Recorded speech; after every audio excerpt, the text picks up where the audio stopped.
Hey guys, what's up? It's Dr. Alina D'Souza here with some PT facts. Today we're going to talk about how to safely shovel snow. Now, the first thing you need to think about when you're shoveling snow is that it is a strenuous activity. Because of this, you want to make sure you warm up, just like you would warm up with any other form of exercise. If you were going to the gym, you would warm up. If you were going on a run, you would warm up. So you would do the same thing when shoveling snow. You don't want to go from sleeping to shoveling snow. Your body doesn't have the right blood flow and isn't ready for that type of activity. You can warm up by just walking around your house and doing some gentle stretching, as long as you get the blood flowing and the muscles ready. Now that you're all warmed up, let's talk about proper mechanics. With proper body mechanics with shoveling snow, the first thing you want to do is directly face the snow you're about to shovel. First thing you do, face the snow, feet and hips facing the snow directly. You don't want to be at an angle that can cause weird torques on the body. Now that you're facing the snow, what should your body mechanics look like? You want to be in a staggered stance, one leg in front, one leg in back. That staggered stance should actually match the way you're holding the shovel as well. So if my left hand is towards the bottom of the shovel, my left foot will be forward, my right hand's towards the top of the shovel, my right hand will be backwards. So now that you're in that staggered stance with your toes and hips facing the shovel, with your toes and hips facing the snow, you want to hinge at the hips. And what I mean by that is keep your core engaged. So in order to engage your core, think about if someone was going to kind of play the drums on, someone was going to press your snow, someone was going to punch you nice and tight. So core engaged. Then you just kind of lean forward a couple inches. So staggered stance, core engaged, you're leaned forward. You want your weight on your front leg. So for me, that my weight would be on my left leg and my left hand's in front. Then you want to squat down to meet the snow. You're going to use your weight that's shifted forward, go into the snow, keep your arms close to you, and then stand up.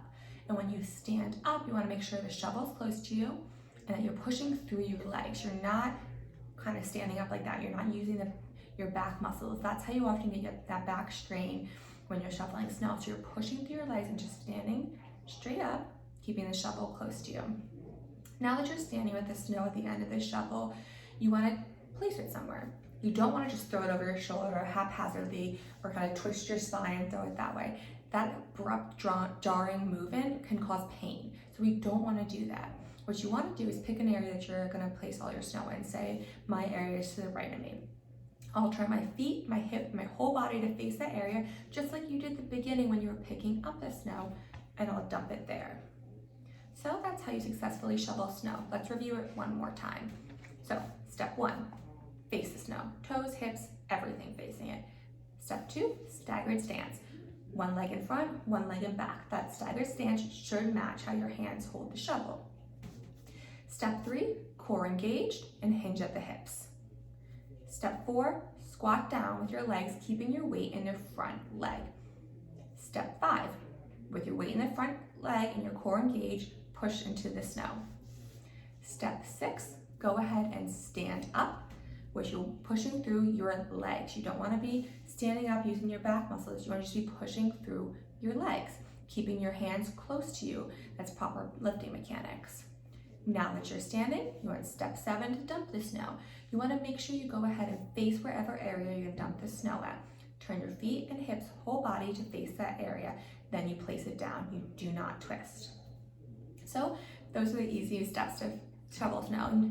Now let's talk about some tips and tricks you can do to also further prevent injury. We already talked about warming up at the beginning. We just reviewed some body mechanics. The other things you want to think about is proper wear. Your footwear should be something with a nice grip and that's meant for the snow. So nice snow boots, not snow boots that are 5 years old, not the ratty old sneakers that you have, not slippers. It should be proper footwear with a nice grip. Another thing you need to think about, like I said at the beginning of this video, shoveling snow is a strenuous activity. Because of this, you want to make sure you stay hydrated, just like you would with any other workout. So drink water before, drink water during, and drink water after. The next thing to think about is if it snows 12 inches, you don't have to pick up all 12 inches in one lift. You can break it down. If you are not used to lifting, if you're not used to lunging repeatedly or squatting repeatedly, this is a really hard movement. So you want to make sure you do it at whatever weight, whatever resistance works best for you. If that means you only take 3 inches at once, or if you take all of them, that's up to you. The next tip kind of goes hands in hand with that. Take breaks. You don't need to shovel your whole driveway at once or your whole walkway at once. take breaks as needed. It's a hard, strenuous activity, and you want to make sure you're taking breaks when your body needs it. Your body will let you know when it's feeling tired. And the main reason you want to make sure you take breaks is because when you get fatigued, when you're tired, that's when form usually suffers. And if form suffers, you're at more risk for injury. So we don't want that. So take breaks when you feel tired. And the most important thing to keep in mind is if anything hurts, stop. You don't want to keep doing a motion that feels like it's hurting your body. Repetitive improper body mechanics can lead to injury, and we don't want that. So make sure if anything feels painful, you stop and you seek a physical therapist to tell you the proper body mechanics. So now you know how to properly shovel snow, you have some tips and tricks to stay safe. Let me know if there's any other activities or injuries you want me to discuss. Leave them in the description box below. And as always, remember, exercise is medicine. I'll see you in the next one. Bye.